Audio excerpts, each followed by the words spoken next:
Vivo is unveiling its new pad, the Vivo Pad SE. Hello friends, welcome back to my channel and subscribe my channel for more latest videos. Thanks.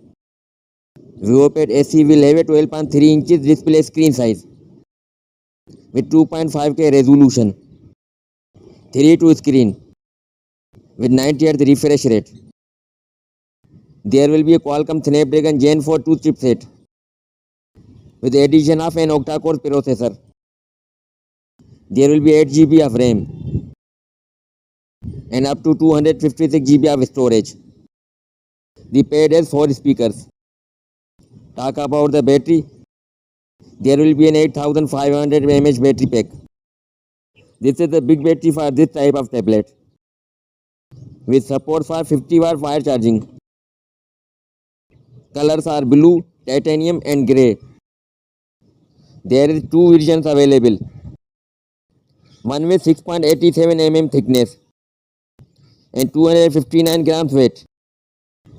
The second with 6.8 mm thickness and 559 grams weight. That's all for now and thanks for watching.